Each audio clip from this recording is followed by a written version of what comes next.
Hello, Unity of Springfield. I'm so happy to be joining you today, live on recorded tape, as Stephen Colbert's announcer likes to say. Oh, notice what you notice. First thing I notice is I have no artificial background, so maybe that'll be less confusing. Second thing I notice is I have a better microphone. Thank you, Chris Farashon, for that support. And the third thing I notice is I'm feeling so full when I think of Unity of Springfield. I'm feeling very good about the work that we do. I'm feeling very excited about what's coming in first weekend of August, which is our Discover Our Why process. Feeling very good about your staff and very good about your board. So when I notice that, it lights me up. When I notice that, I lean into that we are divine potential in action. And we know it through our joyous excitement and warm, unified movement.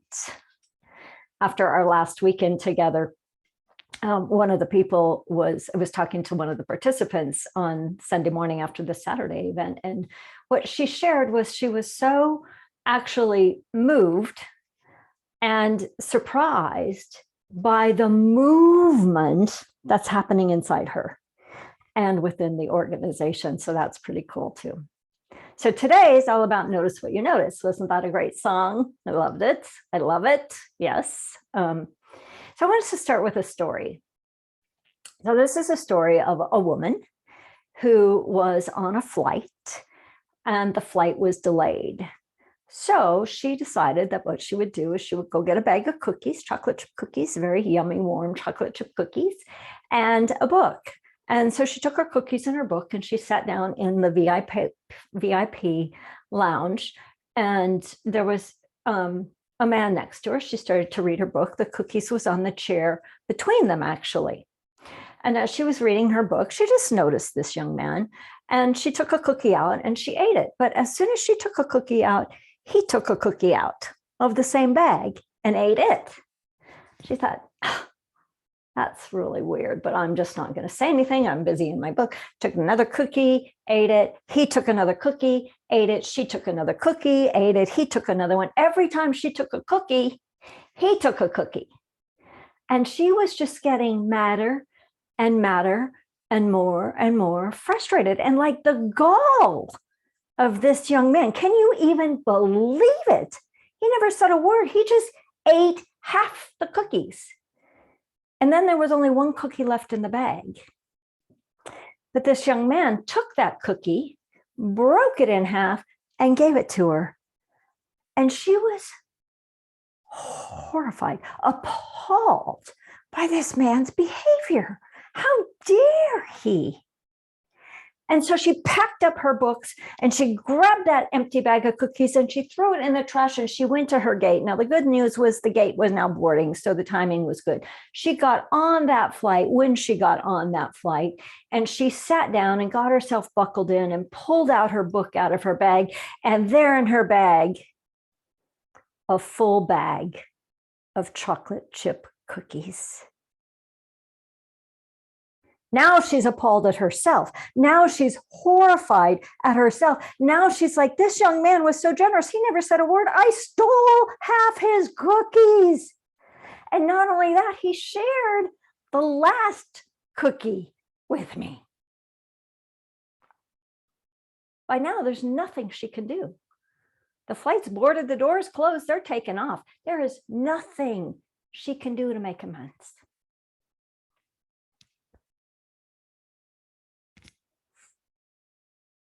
Notice what you notice. What do you notice as I share that story? What do you notice in your own reaction to that story? Have you ever been in a situation like that? Have you ever had an experience like that? Have you ever been on either side of an experience like that? Maybe, maybe not. But when we begin to notice our reactions, even to a story, right? And as we well know now, everything's a story. Everything's some level of a story, but are you telling the story you want to tell? When we lean into noticing what we notice as a spiritual practice, it becomes yet another tool for our awareness, for our conscious evolution, for our expansion, for our spiritual growth. So when I shared that story, did you notice any judgments about the young man, about the woman?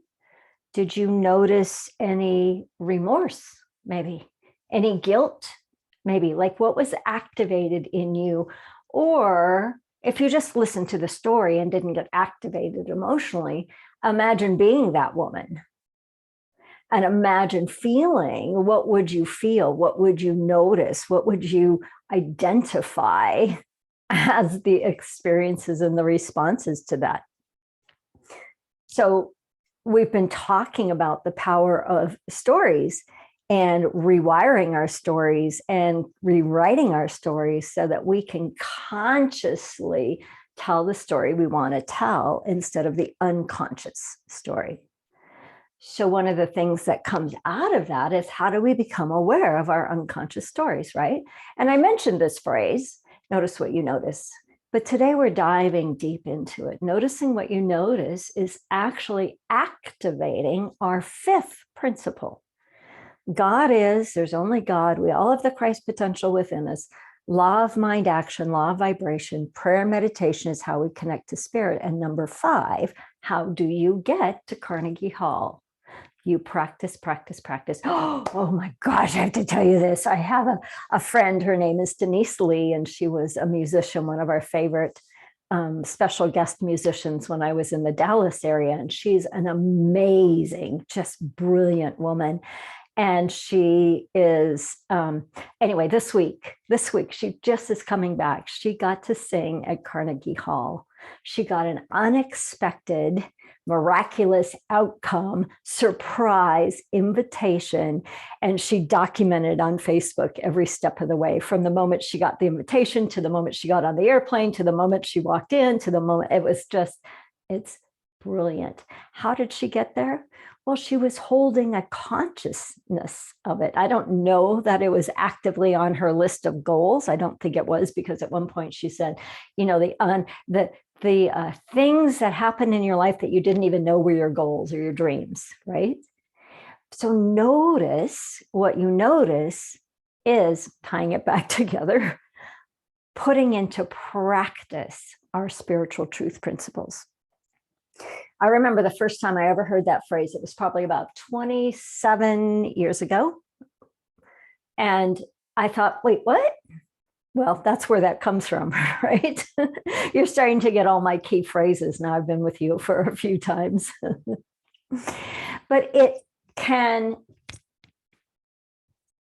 bring us to consciousness, right? If you put that in your mind as a mantra, what am I noticing? What am I noticing? What am I noticing? Am I noticing that I'm tense? Am I noticing that I'm joyful? Am I noticing, right? Whatever it is, it doesn't matter what it is, but the act of noticing what we notice brings us into conscious awareness. Every time we become conscious again, it disengages the subconscious. Right? Now, we were talking about how the subconscious runs us 95% of the time, or if you're unconscious, 99.5% of the time, or some ridiculously high amount. But every single time we become conscious, we interrupt the unconscious patterns. So it becomes a practice and a tool, another tool in your toolbox of conscious evolution, of spiritual awakening, of moving into greater awareness, and therefore greater co-creation of the life you love, of the life you desire, of that which you want more of. So when we make it a practice, we also learn, we get better at naming our emotions. From scriptures, it says, it's John 3:17. If you know these things, blessed are you if you do them. If you know better, blessed are you if you do better. If you know this, blessed are you if you activate it and put it into practice. That's spiritual practice, or one of our 5 principles. It's number 5. But what you notice is really only the first step. But when we begin to do that, lots of things unfold. So notice if you're feeling good. Notice if you're feeling bad. Set your timer on your smartwatch to go off every hour. Oh, let me notice what I notice. Oh, how do I feel? Oh, notice what I notice. Oh, how am I being? How is life showing up in my conscious or unconscious behavior? Am I conscious? Am I unconscious? If you notice what you notice, you can begin to identify things before they become issues. Oops, sorry, my phone is going off. Let me sorry, put that over there. Notice that. Notice how your reaction is to my phone going off while I'm recording. I'm noticing like, oh, shoot, I should have taken care of that. But when I notice it, I can let it go, right? Rather than being stressed out through the rest of my time here. So notice, first thing, are you hungry? Are you angry? Are you fearful? Look at the big things. Are you tired? Do you need rest? Do you need food? Do you need water? Drinking a glass of water as a spiritual practice can make a world of difference. Sometimes if you think you're hungry, you're just dehydrated. Sometimes if you think you're angry, you just need water. So begin with the basics, because when you handle the fundamentals, right, the survival, the rest and food and water, everything else gets easier. Once you've taken care of that, then look again. Are you nervous? Are you anxious? Are you fearful? What's running in your system? And just because it's running in your system doesn't mean anything's true. And it doesn't mean anything except that you're noticing it. But what you notice is not truth. More often than not, it's just an unconscious pattern playing out. So yesterday, it won't be yesterday when you watch this recording, but I was driving home from Springfield, Illinois to Hot Springs Village, Arkansas. And what I was noticing was that I was so full from the weekend. Now, the weekend was pretty intense for me to hold that much energy, to do that much facilitation. And I'd done one, for the other ministry on Thursday night. So Thursday night, Friday night, Saturday, Sunday. And what I know about my body and my spirit and my souls, when I hold that much energy, I am way more tired than I realize, energetically speaking. And so Sunday afternoon, I took really good care of myself. Now, I took really good care of myself because I was consciously aware of it. And I'm consciously aware of it, just a quick little story, because I'd been coaching my family on it. You know how that goes, right? It's always easier to hear yourself say something to somebody else than to hear it for yourself.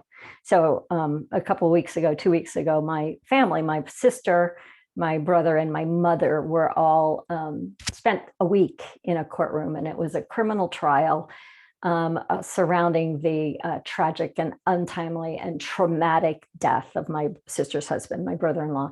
That happened over 2 years ago, almost 2 years ago, last February. And this criminal trial finally happened, and they were in the courtroom, and I was on this webinar thing for a lot of it, not all of it. And I have to tell you that it was brutal. It was brutally intense emotionally to have witness after witness after witness after witness talk about that time and the trauma and the details over and over and over again. It was just excruciating on an emotional level. Now, at the end of that week, the jury came back with guilty on all 4 counts. So we were very pleased, actually quite stunned by that. We were hopeful for justice, there's no doubt, but we were stunned that the jury came back like in less than an hour, and it was just like this miraculous. But I had so many people all over the world holding sacred space and calling forth miraculous outcomes and doing all of the work that we do in consciousness to lift and expand. We could feel the presence of my brother-in-law very much there in the courtroom. My sister was talking to him. They would say something and she would say, "Is this true?" And he'd be so present with her. He said, "No, that wasn't, no, no," or "Yes, yes." And so she gained so much, I wouldn't say peace, right? Because it's still traumatic and he's still dead. But she got so many answers, and she got so much out of it. But the intensity of being in that energetic field for an entire week was huge. So I was coaching them to take care of themselves, to do something, to put their feet in water, to go into the mountains. And they did. They got to go up to, they're all in Colorado. This was in Castle Rock, Colorado, outside of Denver. And they got to go up to the mountains up in Carbondale by Glenwood Springs and Aspen, and up in that part of the world, which is beautiful. And they got to camp, and they got to go on 4-wheeling trips, and they got to do campfires, and they got to just unwind emotionally. They got to disengage their brain from rerunning the storyline, right? That is another classic spiritual tool, the art of distraction, which we'll talk about in a moment. But going back, so I'm driving home, and I'm noticing that I'm feeling really good. I took really good care of myself Sunday afternoon. I had a good meal. I walked at the Lincoln Memorial Garden for an hour, and I walked around the lake, and I sat in the shade and had a great conversation, just meandering, long conversation with one of my best friends. I watched a movie in my room, and I slept really well. So I got up, and I'm on the road. I'm like feeling fabulous. Like everything is like, I am good. I rested. I am refreshed. I am good. I feel good about the weekend. I had some great conversations, and I love being on the road. I might have said that before. But then I noticed about 6 hours into my 8-hour drive, I don't feel bad, but I don't feel fabulous. So I did my practice, right? I thought, oh, well, what am I noticing? Oh, I'm noticing, I'm a little achy in my body. I'm a little tired of sitting in the same position. What else do I notice? And what I noticed is that I'd gone unconscious. I just had gone unconscious. And what I noticed about that is when I go unconscious, everything kind of shuts down a little bit. So I went, what do I need? Conscious awareness. So I do my practice. I feel my hips, I feel my feet, I connect to the earth, I connect to spirit, I come conscious. I look at the trees. That's one of my favorite distractions. Okay, distraction for a moment, and then I will wrap it up a bit, because I think I'm probably need to wrap it up. Anyway, so one of the basic tools, when you notice what you notice first, am I feeling good? Am I feeling bad? Am I feeling stress? Am I going unconscious? Do I feel anxiety in my belly? Do I feel it in my neck, my shoulders, my jaw? What do I feel in my body? If you can notice it and name it, right? That feels counterintuitive, but it's paradoxical. Once you name it, then you become conscious, deactivating the subconscious to become conscious. Then you can do something about it. And sometimes it's a simple pivot. Oh, wait, I'm going unconscious. Oh, how can I become conscious? Or maybe I've gone in my loopy mind, right? If I go in my unconscious, it's often a loopy mind. Maybe I'm telling a story over and over and over and over and over and over and over again. I'm sure none of you have ever done that. So as we talked about last time I spoke to you, like feel your feet. Like let the earth come up to your feet and feel your energy going down into the earth. That's a powerful tool. The other one is to look up. It's called the classic art of distraction. Anybody ever have a toddler? I came home to a house full of kids. The youngest is 4 this time, but wasn't that long ago she was a toddler and everything. We have this glass coffee table in our front room, and it's got a glass bowl on it. It's very beautiful. And then we all over next to it, there's all these little glass marbly kind of things, stones. And when she was little, oh my goodness gracious, if we didn't have that stuff picked up before she got here, she wanted that. She wanted to play on that glass every single time. Now she's a little bit older, so she's not interested in that anymore, thank goodness. But if you have a toddler who's in something you don't want them to be in, and our first response is no, no, no, don't, what happens? They want more of it, or they throw a fit, or they, right? But the classic art of distraction is to grab something different and say, hey, Charlie, look at this. Hey, Charlie, look at this. And then they just move their awareness. We can do the exact same thing with our monkey mind, right? So one way to do that is to look outside, look at the top of the trees. Looking at the top of the trees activates, right? Your brain changes neurology. It's physiological. When you look up, you see a different perspective. When you look up, you actually activate this part of your body, your whole neck area. Physiologically, it changes your body chemicals. Physiologically, it activates oxytocin, which is feel better, and it activates a different part of the brain. It moves you from the limbic and reptilian, the unconscious, into the conscious awareness. So look at something, totally distract yourself. Can you see color? Can you see green? How many shades of green can you see in the trees? And let that permeate, activate in your being. And then notice what you notice. You will have become conscious. You will have found more peace, more space, more quiet, perhaps. But whatever it is, notice what you notice.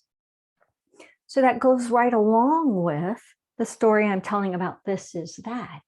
Both of those are tools to activate a conscious response. What you notice will more often be an emotional response. And then you can choose where you move your awareness once you're conscious, once you're conscious. So I notice that I'm noticing that I'm feeling more present. Once you're more present, what do you want to be in? I'm scrolling through my notes. I didn't follow my notes once more, right? Let me go to the end here. When we activate our spiritual power of noticing what we notice, we activate a conscious choice. We activate the ability to know differently than we can know from our unconscious. Unity of Springfield is divine potential in action. And we know it. We know this through our joyous excitement and warm, unified movement. We're saying this all the time. This has been our foundational piece. We're saying this because we're aligning with it. We're calling it forth. It's already there in the quantum. But as we align with it, as we create coherence and resonance with it, it becomes right here, right now, even as we are ever evolving. So next time I'm there, first weekend in August, we're diving into discovering our why. It's super powerful, super fun. The last time I was here, it was kind of a little bit hard and a little bit vulnerable for some people, but this is just really fun. So it's easier, it's fun, it's still quick, let me tell you, but come, that's on August, the first weekend in August. Plan on coming. So let's say this. We are divine potential in action. We are noticing what we notice. We're noticing when we're in alignment with that. We're noticing when we're not. When we're not, we choose again. We choose again. We choose again. We are divine potential in action. We know that through our joyous excitement and warm, unified action. Notice what you're noticing right this moment. And we take that into a time of meditation. So take a breath. Close your outer eyes. And as you notice what you notice where your awareness is.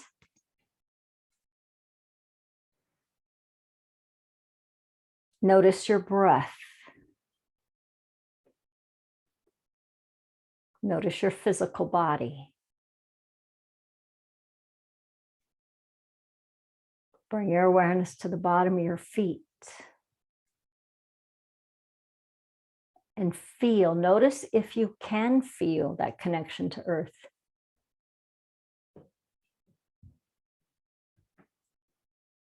Notice what happens when you connect to the earth. Might be subtle, might be profound. Doesn't matter, just notice. Bring your awareness to your hip space. Notice how it feels to have your awareness in your lower abdominal area.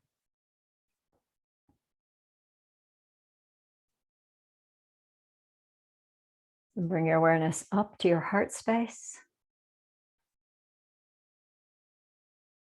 And simply bask.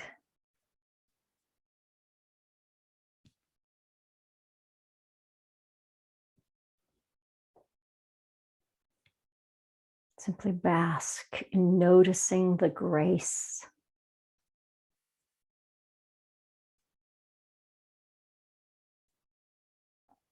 Become aware of gratitude and appreciation for someone and something, or something.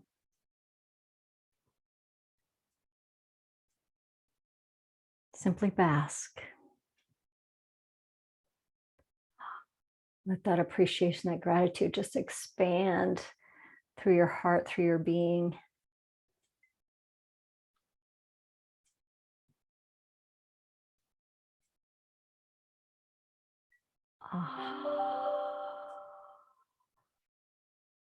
Notice what you notice with that sound that came through. Let it take you deeper. And activate, consciously activate in your awareness such deep gratitude for this ministry, Unity of Springfield.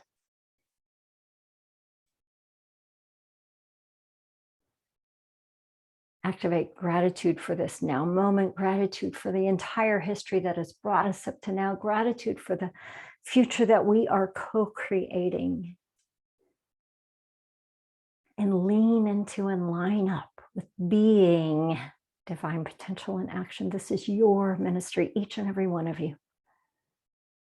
This is our ministry, and we are divine potential in action. Let that activate. Let it ignite your heart, your soul, your being, and lift it to the universe and feel it raining down on us, just sparkles of love, of gratitude, of grace, of appreciation, of divine potential.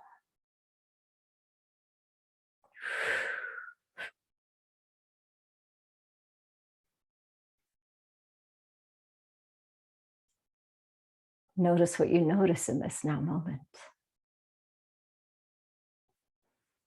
If you want more of it, claim it.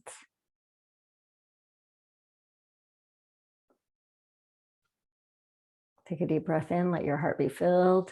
Once more, overflowing. Let our ministry be filled, overflowing. We are divine potential in action right here, right now.